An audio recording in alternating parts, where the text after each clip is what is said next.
Hello and welcome to this Serial Geek TV episode commentary for the Lippizaner Mystery, an episode of Mask produced by geek. So yes, here I go once again tackling one of my favourite cartoons of the 1980s and, let's be honest, one of the best toy lines of the 1980s. At some point I keep promising myself that when I get some finances together I'm going to buy a mint in box Mask vehicle, maybe a volcano van or an outlaw. Crazy I know given the size of those particular toys and the probable costs involved, but still, it's nice to dream. Anyway, that was a bit of a tangent, wasn't it? Let's crack on with this commentary for one of my favourite episodes of Mask. Yes, this would easily be in my top 10. Why? Well, as this commentary continues, I'll hopefully manage to detail the why. So, I still recall seeing this episode on the Wide Awake Club over here in the UK back in the 1980s. Mask first aired over here on September the 13th, 1986, so this episode probably aired late 1986, early 1987 at a guess. This episode, according to records, aired in the US on November the 18th, 1985. So, as this commentary goes live, 39 years and 8 months ago. My goodness. Now, this episode, as with all Mask episodes, takes place somewhere around the globe, specifically on this occasion, Vienna. And I may have mentioned it before, apologies if I have, but I love that the Mask series took us around the world on their adventures. I mean, it kind of sucked for Venom, the fact that Mask often seemed to be in the exact same country at the exact same time. You'd think the chances of that happening would be slim given all of the countries around the world, but hey ho. In fairness, often a line would be written into the script in which Matt Tracker, the leader of Mask, would state that although he, Scott and T-Bob may be on a trip somewhere, their location was often selected because the Peaceful Nations Alliance had notified him that Venom were up to no good in that area. Right, so here, this scene spooked me as a kid, primarily for one specific shot. We're about to see one of the Lippizaner stallions stop dead in its tracks, and then we are treated to an eerie close-up of its eyes, with the visuals becoming almost negative. So the reason this shot was so eerie to me, and confused me slightly, was that a few years prior, I'd seen an episode of Battle of the Planets titled Mad New Ruler of Spectra. In that episode, we see the powerful stride ability of a robotic horse showcased to the team of G-Force, and the visuals used are very similar, a black background with the horse almost painted purple. Thus, when this particular scene first happened in this episode, to this day I can still remember thinking that these were also supposed to be robotic horses. Spoiler warning, they're not. They're normal horses. Well, normal may be an understatement because, yeah, this episode introduced us, and I'm sure many adults watching with their kids, to the Lippizaner stallions, and, as you'll see in this episode, worth a great deal of money. Actually, we'll come back to the price a little later in this commentary. One thing you're going to hear me wax lyrical about a great deal in this commentary are the visuals of this particular episode, because the legendary Ashi Productions are responsible for the gorgeous animation you're going to see. Of course, they stick to the character designs designated by the geek model sheets, but my goodness, as with all of the episodes they worked on, they make the visuals their own. And here we are with the incredibly rich and powerful Amir of Amra. I would give my entire fortune for just one of those beautiful Lippizaners. Be sure to sit back and marvel at the level of detail here. In the hands of many other studios working on Mask, this scene would have our heroes driving along the road talking, but my goodness, here, Ashi Productions gives us so much going on visually. The layering, the shadows, the depth, and even when we're in the car, be sure to look at all the angles used and the background animated, not only moving in the correct directions, but also, and this is key to what makes the scene flow so perfectly, moving at the same pace. The effort put into this episode visually is astonishing.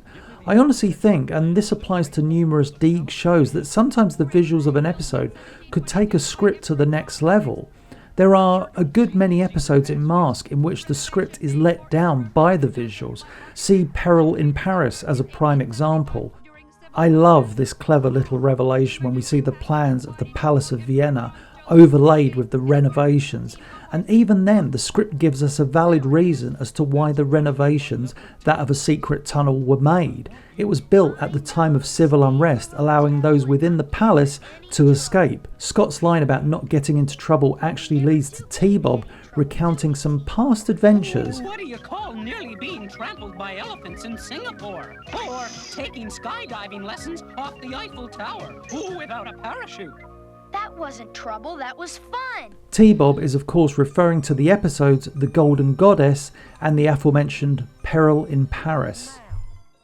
This scene is so perfectly staged visually, the dialogue is kept to a minimum, and Shuki Levy's music complements the scene as only his music could. It's interesting that Matt and Dusty are already in their mask uniforms. Usually, at this stage of an investigation, they would still be in their civilian clothes looking for clues. Now, we're going to get a wonderfully tense moment, and the direction and use of animation techniques by Ashi Productions is truly fantastic.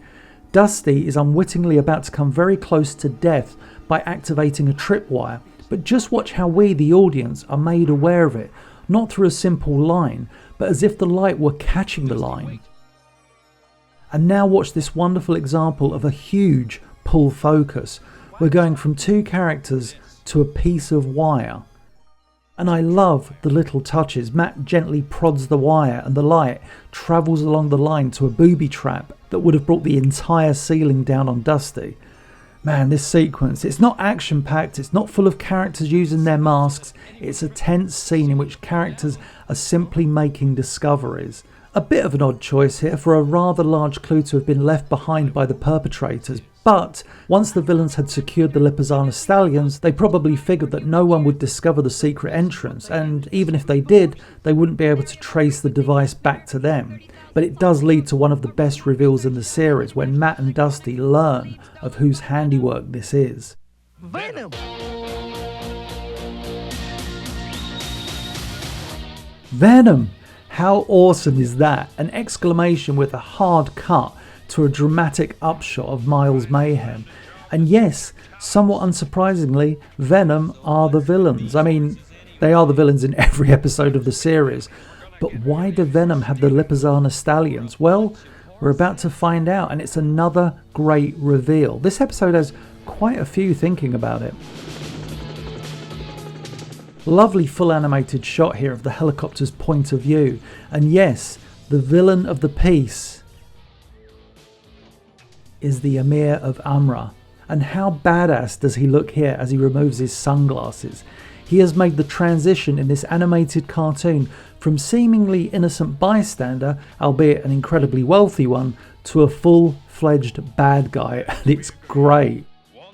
So I'll try not to go off on too much of a tangent here, but I've been told a few times that this episode is criticised in the modern era for having an Arabian as a bad guy, which is such a bizarre take to have. I think it's probably from the same group of people that would criticise Mask for its lack of diversity, despite having probably the most diverse cast of international characters, both good and bad.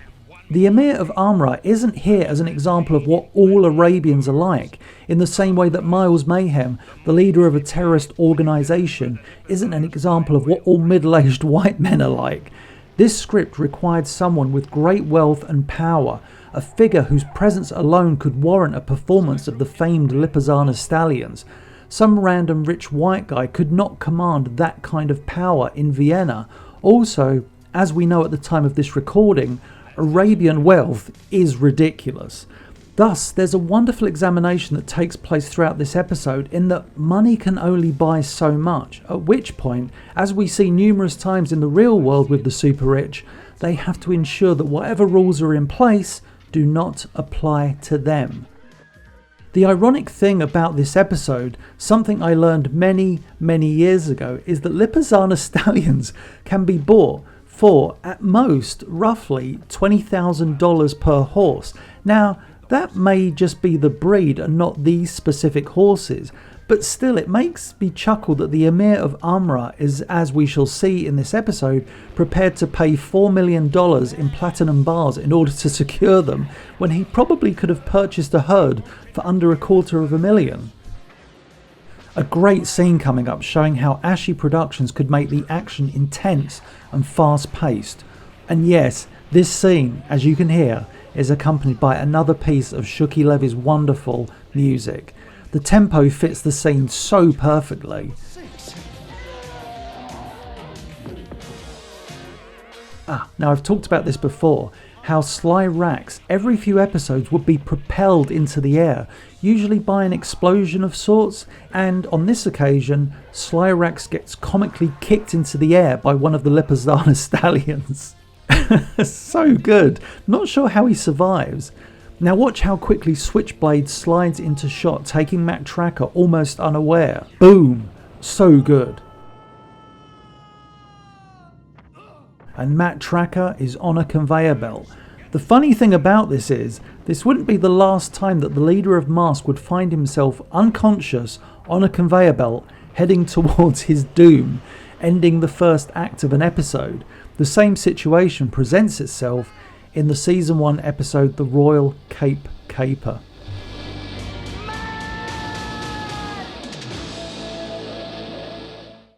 There's a really clever solution to the situation here, and an example of the writer having a very good understanding of the transformative abilities of the vehicles themselves. Dusty Hayes is trapped by the large tree and so uses Gator's boat mode to launch himself towards the conveyor belt and save the life of Matt Tracker. Again, great animation, but at this point, what do we expect? In the other conveyor belt incident, as we shall call it, it's Hondo McClane who saves Matt Tracker from death, so track down that scene.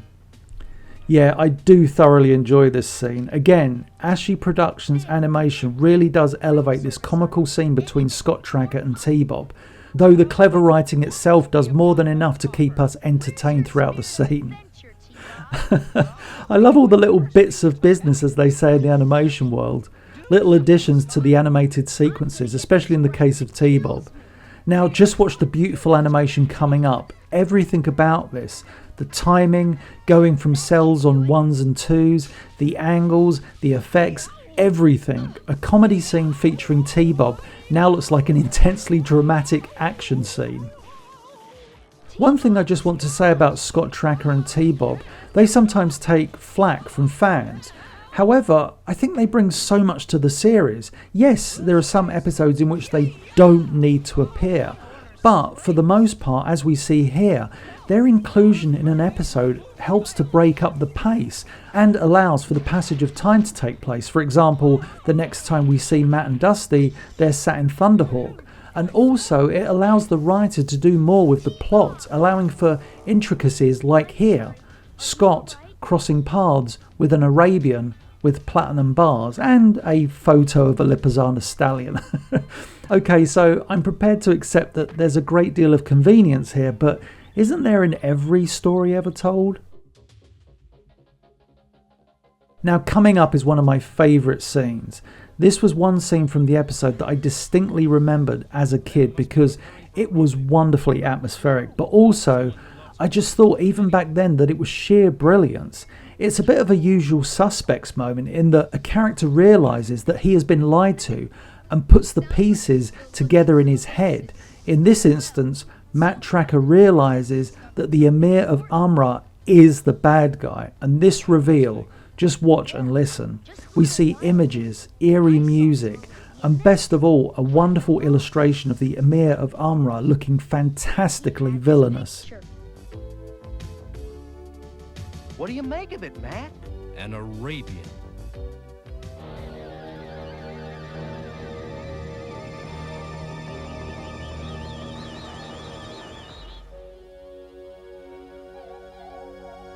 I just think that this is a wonderfully directed scene. The way in which the camera slowly trucks out of each image, forming the overall picture. And, like I said, that last image of the Emir of Amra, I would love to own that animation cell because it's beautifully rendered. But I guarantee that that piece has long been lost to time itself, sadly. And now we're going to get the assembling of the Mask team, but on this occasion, no agent names are announced. We see a couple of familiar faces, in this case Gloria Baker and Buddy Hawks, going about their lives when summoned into action. The interesting thing is, another Ashi Productions animated episode, The Lost Riches of Rio, also plays about with the assembling of the Mask team formula. In that episode, we do see the computer screen announcing the agents, as we do in many an episode, but we are treated to beautifully animated and directed lengthy moments of their civilian lives. In short, the Ashi Productions episodes would play around with the standard format. And Buddy's poor date. Imagine how confused and frustrated she is. Lovely shot of the Mask transport here flying towards the beautifully painted sunset. I love the finale taking place in the docks because we know at this point how close the villains are to getting away with their scheme. And surprisingly, at this point in the episode, we're going to see a couple of additional Venom agents. No surprises at this point in the series as to who they are. Cliff Dagger and Vanessa Warfield. Tangent time again. You know, one thing that frustrates me about this series is that the writers were never properly credited for their respective episodes, which is really strange because at this point in the animation industry, I would say that all studios other than Deke were crediting their writers specifically alongside the episode titles. And granted, Deke initially did not have episode titles pop up on screen, which was frustrating as hell, but the bulk credits at the end of Mask, for example, are just, well, lazy. I've talked before on this channel about how bulk credits were a time saver for studios, but not having episode titles or even writer credits is just so short-sighted. I will say that there are a few episodes in which you can figure out which writer wrote which episode by looking at the bulk credits and looking at other shows they worked on, knowing their style of writing. But for the most part, the writers of each episode of Mask continue to go unknown. And Mask is frustratingly one of those shows in which such little paperwork has surfaced over the years. I personally know people that worked on the show that can barely remember even having worked on the show. All that said, I promise that one day, should I stumble upon that information, I will make a video crediting each and every writer. It has to be done. And again, another unique thing about this episode is that we don't see the Mask agents planning their ambush of Venom. The last time we saw Mask, the team was being assembled, but there was no cutaway of our heroes getting ready. They just show up throughout this warehouse, and it's wonderful. Also, Ashi Productions really could animate the mask effects rather gorgeously. And check out this heroic pose of Matt Tracker and the pose he strikes when activating his Spectrum mask. That for me is a prime example of Japanese animation in the action-adventure genre, having characters strike poses that are unnecessary but add to the energy of a scene. Imagine Matt Tracker just stood still activating his mask. Yeah, that's okay, but raising his arms first and then crossing them? Brilliant. Go back and take a look to see just how great a sequence that really is. Again, much like at the start of this episode, Dusty Hayes, ever the horse wrangler given his cowpoke-esque background, is able to ride a Lippizaner stallion and lead the others to safety. I love this shot of Miles Mayhem in Switchblade in the foreground with Matt Tracker in Thunderhawk racing along the docks. They actually use the same visuals again here, but this time with Thunderhawk transformed and gaining into shot. It's a wonderful bookend to the vehicle taking flight. If I had one criticism of this finale, it's that Miles Mayhem is defeated far too quickly. We have seen many times in this series just how accomplished a pilot he is, but there is one caveat on this occasion. If you go back and look at the scenes of Mayhem piloting Switchblade, the villain is so protective of the Platinum that he is actually piloting the ship one-handed. Nice little anime-esque touch coming up here. Look at when Cliff Dagger pulls Miles Mayhem out of the water. Be sure to look at Vanessa's face. That expression is visible in many a Japanese animation production, especially from the 1980s and 90s. And our heroes have stopped the villains, hurrah! Well, not the terrorist organisation Venom, but rather the villains that wanted to lay claim to what they did not own. It's funny, $4 million doesn't seem that much in 2025, given that most entertainers make that much effortlessly these days. I guess the fact that the $4 million is in platinum bars does make it far more desirable, right? What happened here? It looks like Hurricane Edna came through.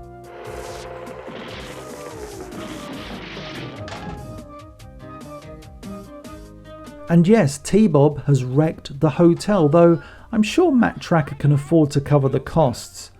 I would say that most times episodes of Mask could nail the ending, but on this occasion, with the agents saying that they would be better off if Scott helped Venom and the boy expressing his desire to be an undercover agent, it just feels a tad forced.